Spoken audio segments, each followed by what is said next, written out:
Right ఇక breaking news చూస్తున్నాం. తమిళగల వెట్రి కలగం అధినేత నటుడు విజయ్ కు కేంద్ర దర్యాప్తు సంస్థ మరోసారి సమన్లు జారీ చేసింది. కరూర్ తొక్కిసలాట ఘటనకు సంబంధించిన కేసు విచారణలో భాగంగా సోమవారం ఢిల్లీలోని తమ కార్యాలయంలో హాజరు కావాలని ఆదేశించింది. ఇక ఈ మేరకు విజయ్ ఈ సాయంత్రం ఢిల్లీకి బయలుదేరనున్నట్టు తెలుస్తోంది. 2025 సెప్టెంబర్ 27న కరూర్లో విజయ్ నిర్వహించిన రాజకీయ ప్రచార కార్యక్రమంలో భారీగా జనం తరలి రావడంతో తొక్కిసలాట జరిగింది. ఇక ఈ దుర్ఘటనలో 41 మంది ప్రాణాలు కోల్పోయారు. ఈ ఘటన తమిళనాడు వ్యాప్తంగా తీవ్ర సంచలనం సృష్టించడంతో దర్యాప్తు బాధ్యతను సిబిఐ చేపట్టింది. సుప్రీంకోర్టు మాజీ న్యాయమూర్తి జస్టిస్ అజయ్ రస్తోగి నేతృత్వంలోని కమిటీ ఈ విచారణను పర్యవేక్షిస్తుంది. ఇక ఈ కేసులో భాగంగా సిబిఐ ఇప్పటికే టీవీకే ప్రధాన కార్యదర్శి బుస్సి ఆనంద్, ఎన్నికల నిర్వహణ విభాగం ప్రధాన కార్యదర్శి అదవ్ అర్జున, సంయుక్త ప్రధాన కార్యదర్శి నిర్మల్ కుమార్, కరూర్ జిల్లా కార్యదర్శి మదియగలన్ వంటి పలువురు ముఖ్య నేతలను విచారించింది. వారిచ్చిన సమాచారం ఆధారంగా విజయ్ ను ప్రశ్నించాలని నిర్ణయించింది. ఇందులో భాగంగానే ఈ నెల 12న విజయ్ తొలిసారి ఢిల్లీలో సిబిఐ ఎదుట హాజరయ్యారు. ఇక ఆ రోజు అధికారులు ఆయన్ను సుదీర్ఘంగా ప్రశ్నించారు. కరూర్ సభ ఏర్పాట్లు ఎవరు చేశారు, భద్రతా చర్యలపై ముందస్తు సమాచారం ఉందా, సభాస్థలికి ఎందుకు ఆలస్యంగా వచ్చారు వంటి కీలక ప్రశ్నలు అడిగినట్లు సమాచారం. పొంగల్ పండుగ తర్వాత మరోసారి నోటీసులు జారీ చేసి రెండో దశ విచారణకు పిలిచారు. ఇక ఈ ఘటనలో బాధ్యులను గుర్తించే పనిలో దర్యాప్తు సంస్థ వేగం పెంచింది. కూటమి ప్రభుత్వంలో రాష్ట్ర ప్రజలు సంక్రాంతి పండుగను వైభవంగా జరుపుకున్నారని, కానీ వైసీపీ నేతలు తీరు మాత్రం ప్రశాంతతను దెబ్బతీయాలని ఆలోచనల్లో ఉన్నారని రాష్ట్ర మంత్రి అనగాని సత్యప్రసాద్ మండిపడ్డారు. దివంగత మాజీ ముఖ్యమంత్రి ఎన్టీఆర్ వర్ధంతి సందర్భంగా అమరావతి ఆయన విగ్రహానికి పూలమాల వేసి ఘనంగా నివాళులర్పించారు. ఇక ఈ సందర్భంగా మంత్రి అనగాని మాట్లాడుతూ అధికారం పోయిన జగన్ అనుచరులు తీరు మారడం లేదని, బడుగు బలహీన వర్గాలపై దాడులకు వైసీపీ నేతలు తెగబడుతున్నారు అని మంత్రి అనగాని మండిపడ్డారు. సంక్రాంతిలో అందరూ కూడా గాలిపటాలు ఎగరేస్తూ ఉంటారు. ఈ యొక్క సైకో నాయకులు వెనకబడిన వర్గాలు తలకాయలు ఎగిరేసే విధంగా ఈ యొక్క కార్యక్రమాలు చేస్తా ఉన్నారు. రెండు వర్గాల మధ్యలో ఉన్నటువంటి గొడవని అందరి మీద రుద్ది దాని శవ రాజకీయాలు. 1924లో వారి హయాంలో కూడా ఎంతమంది బడుగు బలహీన వర్గాలని వాళ్ళు హతమార్చారు. చంద్రయ్య అవ్వచ్చు, అమర్నాథ్ గౌడ్ అవ్వచ్చు, అట్లా చెప్పుకుంటూ పోతే ఎంతో మంది బడుగు బలహీన వర్గాలు అలాగే దళితులు కూడా ఉన్నారు. ఏ నాయకుడికి ఏది నచ్చుతుందో అది వారి కార్యకర్తలు చేస్తారు. అందుకనే బలులు, రక్తాభిషేకాలు, రపరపాలను పెట్టి భయభ్రాంతులు చేసే విధంగా కాల్మన నేతను వస్తే ఎందుకు నేను తరిమేసావు ఆ రోజు నన్ను అడిగినట్టు అంటే క్లియర్ కట్గా మనకు సమాచారం అన్ని కూడా మేము తీసుకుని, ఇది ఎక్కడ కూడా పార్టీలకు సంబంధించినటువంటి విషయం కాదు. అక్కడ ఉన్నటువంటి వర్గ పోరాటం. మళ్ళా తరిమేస్తా ఏం చేస్తావు అని కర్రతో కొట్టకపోతే కర్రతో తోపులాట్లో కింద పడ్డాడు. అదేమి హత్యగా జరిగినటువంటిది ఏమనిపి అయినప్పటికీ కూడా వాళ్ళందరినీ కూడా వెంటనే అరెస్ట్ చేశాం. సాగర నగరం విశాఖపట్నం వేదికగా ఫిబ్రవరి 14 నుంచి 25 వరకు భారత తూర్పు నావికాదళం అత్యంత ప్రతిష్టాత్మకమైన 3 మెగా ఈవెంట్లను నిర్వహించనుంది. International fleet review, Milan 2026, IONS conclave of chiefs కార్యక్రమాలు నగరం గర్వించదగ్గ రీతిలో జరగనున్నాయి. ఇక ఈ నేపథ్యంలో నగర పోలీసు కాన్ఫరెన్స్ హాల్లో పోలీసు కమిషనర్ శంకబ్రత బాగ్చి ముందస్తు సన్నాహక సమావేశాన్ని నిర్వహించారు. ఇక ఈ సమావేశంలో నేవీ ఉన్నతాధికారులతో పాటు డీసీపీ 1 డీసీ ఏడీసీపీలు, ఏసీపీలు పాల్గొన్నారు. ఈ భారీ ఈవెంట్ల నిర్వహణకు అవసరమైన భద్రతా ప్రణాళికలపై సమగ్రంగా చర్చించారు. అంతర్జాతీయ స్థాయిలో నిర్వహించే ఈ కార్యక్రమాల ద్వారా విశాఖ నగరం మరోసారి ప్రపంచ పటంలో ప్రత్యేక గుర్తింపు పొందనుందని అభిప్రాయపడ్డారు.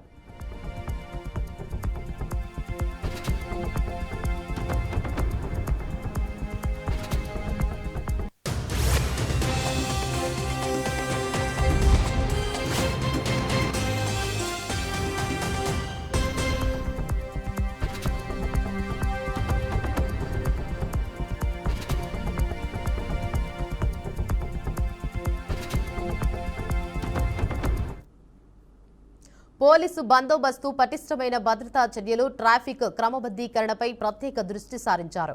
ముఖ్యంగా కార్యక్రమాలు జరిగే ప్రాంతాలు, పార్కింగ్ జోన్లు భద్రతా దృష్ట్యా నో డ్రోన్ జోన్లను ప్రకటించడంపై కీలక నిర్ణయాలు తీసుకున్నారు.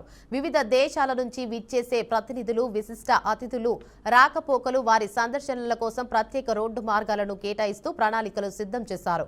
ముఖ్య అతిథుల భద్రతతో ఎలాంటి లోపాలు తలెత్తకుండా నేవీ, పోలీసు విభాగాల మధ్య సమన్వయం కోసం జాయింట్ కమాండ్ అండ్ కంట్రోల్ సిస్టమ్ను ఏర్పాటు చేయాలని కమిషనర్ ఆదేశించారు.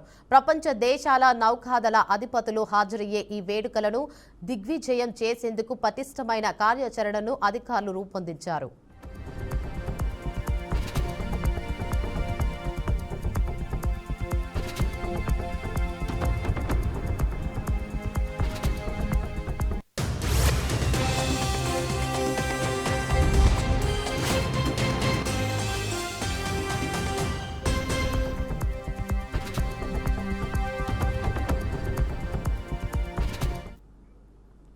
సాగర నగరం విశాఖపట్నం వేదికగా ఫిబ్రవరి 14 నుంచి 25 వరకు భారత తూర్పు నావికాదళం అత్యంత ప్రతిష్టాత్మకమైన 3 మెగా ఈవెంట్లను నిర్వహించనుంది. International fleet review, Milan 2026, IONS conclave of chief కార్యక్రమాలు నగరం గర్వించదగ్గ రీతిలో జరగనున్నాయి.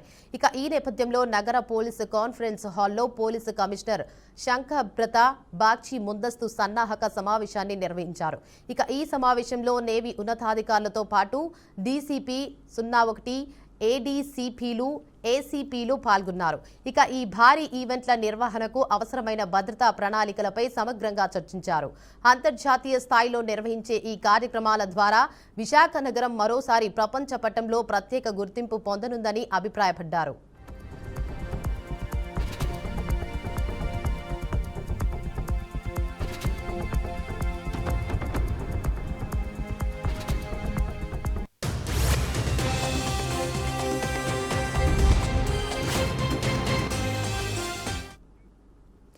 పోలీసు బందోబస్తు, పటిష్టమైన భద్రతా చర్యలు, ట్రాఫిక్ క్రమబద్ధీకరణపై ప్రత్యేక దృష్టి సారించారు. ముఖ్యంగా కార్యక్రమాలు జరిగే ప్రాంతాలు, పార్కింగ్ జోన్లు, భద్రతా దృష్ట్యా నో డ్రోన్ జోన్లను ప్రకటించడంపై కీలక నిర్ణయాలు తీసుకున్నారు. వివిధ దేశాల నుంచి విచ్చేసే ప్రతినిధులు, విశిష్ట అతిథుల రాకపోకలు, వారి సందర్శనల కోసం ప్రత్యేక రోడ్డు మార్గాలను కేటాయిస్తూ ప్రణాళికలు సిద్ధం చేశారు. ముఖ్య అతిథుల భద్రతలో ఎలాంటి లోపాలు తలెత్తకుండా నేవీ, పోలీసు విభాగాల మధ్య సమన్వయం కోసం జాయింట్ కమాండ్ అండ్ కంట్రోల్ సిస్టమ్ను ఏర్పాటు చేయాలని కమిషనర్ ఆదేశించారు. ప్రపంచ దేశాల నౌకాదళ అధిపతులు హాజరయ్యే ఈ వేడుకను దిగ్విజయం చేసేందుకు పటిష్టమైన కార్యాచరణను అధికారులు రూపొందించారు. సంక్రాంతి సెలవులు ముగియడంతో పల్లెల నుంచి హైదరాబాద్ వైపు జనం భారీగా తరలివస్తున్నారు. దీని ప్రభావంతో హైదరాబాద్ విజయవాడ జాతీయ రహదారిపై తీవ్ర వాహనాల రద్దీ కొనసాగుతుంది. ప్రత్యేక చిట్యాల, పెద్దకాపర్తి, చౌటుప్పల్ ప్రధాన కూడళ్లలో వాహనాలు బారులు తీరాయి. అలాగే కొర్లపహాడ్, పతంగి టోల్ ప్లాజాల వద్ద వాహనాలు నెమ్మదిగా కదులుతున్నాయి. వాహనాల రద్దీ కారణంగా ప్రయాణికులు ఇబ్బందులు ఎదుర్కొంటుండగా ట్రాఫిక్ ను సజావుగా కొనసాగించేందుకు పోలీసులు రంగంలోకి దిగారు. ట్రాఫిక్ ను క్రమబద్ధీకరించేందుకు ప్రత్యేక చర్యలు చేపట్టి వాహనాలను దశల వారీగా ముందుకు తరలిస్తున్నారు. సంక్రాంతి సెలవులు ముగియడంతో పల్లెల నుంచి హైదరాబాద్ వైపు జనం భారీగా తరలివస్తున్నారు. దీని ప్రభావంతో హైదరాబాద్ విజయవాడ జాతీయ రహదారిపై తీవ్ర వాహనాల రద్దీ కొనసాగుతుంది. ప్రత్యేకమైన చిట్యాల, పెద్దకాపర్తి, చౌటుప్పల్ ప్రధాన కూడల్లో వాహనాలు బారులు తీరాయి. అలాగే కోర్లపహాడ్, పతంగి టోల్ ప్లాజాల వద్ద వాహనాలు నెమ్మదిగా కదులుతున్నాయి. వాహనాల రద్దీ కారణంగా ప్రయాణికులు ఇబ్బందులు ఎదుర్కొంటుండగా ట్రాఫిక్ ను సజావుగా కొనసాగించేందుకు పోలీసులు రంగంలోకి దిగారు. ట్రాఫిక్ ను క్రమబద్ధీకరించేందుకు ప్రత్యేక చర్యలు చేపట్టి వాహనాలను దశల వారీగా ముందుకు తరలిస్తున్నారు. కోదాడలో జరిగిన దళిత యువకుడు కర్ల రాజేష్ లాకప్ డెత్ కు కారణమైన అధికారులపై వెంటనే చర్యలు తీసుకోవాలని ఎమ్మెల్సీ తెలంగాణ జాగృతి అధ్యక్షురాలు కవిత డిమాండ్ చేశారు. ఇక ఈ మేరకు కవిత ఎక్స్ రాహుల్ గాంధీకి ట్వీట్ చేశారు. రాజేష్ కుటుంబానికి న్యాయం జరిగేలా చూడాలని కోరారు. పోలీసు కస్టడీలో కొడుకును కోల్పోయిన తల్లి రోదనను వినాలని అన్నారు. తెలంగాణలో కాంగ్రెస్ పార్టీ అధికారంలోకి వచ్చిన తర్వాత దళితులపై దాడులు పెరుగుతున్నాయని పేర్కొన్నారు. కాంగ్రెస్ అధికారంలోకి వచ్చి 2 ఏళ్లు అయిందని, రోహిత్ వేముల చట్టాన్ని ప్రవేశపెట్టడానికి ఎంత సమయం పడుతుందని ప్రశ్నించారు. దళితుల పట్ల ప్రేమను మాటల ద్వారా కాదని చర్యల ద్వారా చూపించాలన్నారు. రోహిత్ వేముల చట్టాన్ని వెంటనే ప్రవేశపెట్టాలని పెట్టాలని, రాజేష్ కుటుంబానికి అండగా నిలిచి న్యాయం చేయాలని డిమాండ్ చేశారు. తెలుగువాడి ఆత్మగౌరవాన్ని కాపాడేందుకే టీడీపీని ఎన్టీఆర్ స్థాపించారని ఆ పార్టీ అధినేత సీఎం చంద్రబాబు అన్నారు. మదరాసి అని అవహేళన చేస్తే తెలుగు జాతి అనేది ఒకటి ఉందని ఆయన గుర్తు చేశారని చెప్పారు. ఏనాడు అధికారం కోసం పాకులాడలేదని చెప్పుకొచ్చారు. దేశం రాష్ట్రం బాగుండాలనే కోరుకున్నాం.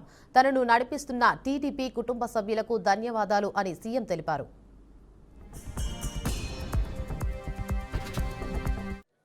ప్రపంచంలో ఎక్కడా జరగలేదు.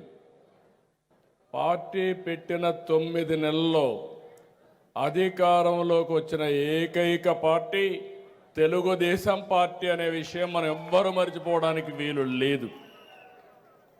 ఒక చరిత్ర సృష్టించిన వ్యక్తి, దేశంలోని సుపరిపాలనకు అర్థం చెప్పిన వ్యక్తి శ్రీ ఎన్టీఆర్. తెలుగుదేశం పార్టీతోనే అంతవరకు మీరు చూస్తే రాజకీయం అంటే ఏదో పరిపాలన తూతూ మంత్రంగా పరిపాలన చేసి అలవాటు నేర్చుకున్నప్పటి నుంచి ఎన్టీఆర్ వచ్చిన తర్వాత పరిపాలనకు నిజమైన అర్థం చెప్పారు. సంక్షేమ కార్యక్రమాలు, అభివృద్ధి కార్యక్రమాలకు నాంది పలికారు. నా ఆలోచన ఒకటి, ఈ రాష్ట్రంలో చదువుకున్న వ్యక్తి ఎవ్వరు కూడా ఇంటి దగ్గర వేస్ట్ కాకుండా వారందరికీ ఉపాధి కల్పించే సంకల్పంతో ఈ ప్రభుత్వం ముందుకు పోతున్నామని మరొకసారి మీ అందరికీ విజ్ఞప్తి చేస్తున్నాను. ఎవరైనా తెలుగుదేశం పార్టీ పని అయిపోయిందంటే వాళ్ళ పని అయిపోయింది తప్ప తెలుగుదేశం పార్టీ మాత్రం చెక్కు చెదరలేదు, చెక్కు చెదరదు. 82లో ప్రారంభించాం, 2026కు వచ్చాం. ఇంకో పక్క మీరు చూస్తే ఎన్నో రాజకీయ పార్టీలు ఉన్నాయి, ఎన్నో ప్రాంతీయ పార్టీలు ఉన్నాయి. దేశ రాజకీయాల్లో చక్రం తిప్పిన పార్టీ తెలుగుదేశం పార్టీ. మహబూబాబాద్ జిల్లా కురవై మండలం బంచరాయి తండా స్టేజి వద్ద రోడ్డు ప్రమాదం చోటు చేసుకుంది. లారీ బైక్ ఢీకొన్న ఘటనలో బైక్ పై ప్రయాణిస్తున్న రాజశేఖర్ అనే వ్యక్తి 2 కళ్లు విరిగిపోయాయి. స్థానికులు స్పందించి బాధితుడిని ఏరియా ఆసుపత్రికి తరలించారు. ఘటనా స్థలానికి చేరుకున్న పోలీసులు కేసు నమోదు చేసి దర్యాప్తు ప్రారంభించారు. ఎన్టీఆర్ జిల్లా మైలవరం నియోజకవర్గంలోని ఇబ్రహీంపట్నంలో వరుస ద్విచక్ర వాహనాల దొంగతనాలు పోలీసులకే తలనొప్పిగా మారాయి. 1 కాదు 2 కాదు 10ల సంఖ్యలో వరుసగా వాహనాలు చోరీకి గురవుతున్నాయి. రాత్రి వేళ పోలీసు వారు ఎంత గస్తీ నిర్వహించినా కూడా గంజాయి గ్యాంగ్లు వరుస దొంగతనాలకు పాల్పడుతున్నారు. వాహనాల చోరీలకు పాల్పడుతున్న వారిలో అధిక శాతం మైనర్లు ఉన్నారు. సీసీ కెమెరాలు ఉన్నప్పటికీ వరుస వాహనాల చోరీలు ఆగడం లేదని ఇబ్రహీంపట్నం వాసులు మండిపడుతున్నారు.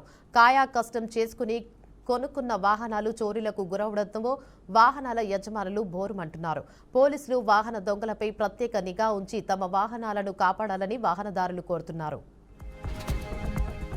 నైట్ 12ంటికి బండి పార్క్ చేసుకున్నాం. మార్నింగ్ పార్క్ చేసుకుని వారానికి ఒకసారి తీసుకున్న బండి అది కనిపెట్టుకొని ఎవరు నైట్ 2ంటికి వచ్చి బండి 2ంటికి తీసుకుని వెళ్ళిపోయారు. ఇంతవరకు బండి స్టేషన్లో కంప్లైంట్ ఇచ్చాను. ఇంతవరకు 2 నెలల నుంచి ఇంతవరకు ఆచూలికి లేదు, ఏమీ లేదు. కూడా నాకు దగ్గర 1.5 సంవత్సరాలు 2 సంవత్సరాలు అవుతుంది. అది కంప్లైంట్ పెట్టాను. ఇంతవరకు దానికి రెక్టిఫై లేదు. అయిపోయి కూడా నాకు 1.5 సంవత్సరాలు 2 సంవత్సరాలు అవుతుంది. వాల్యూ వచ్చేసి నాకు 2 లక్షల చిల్లర.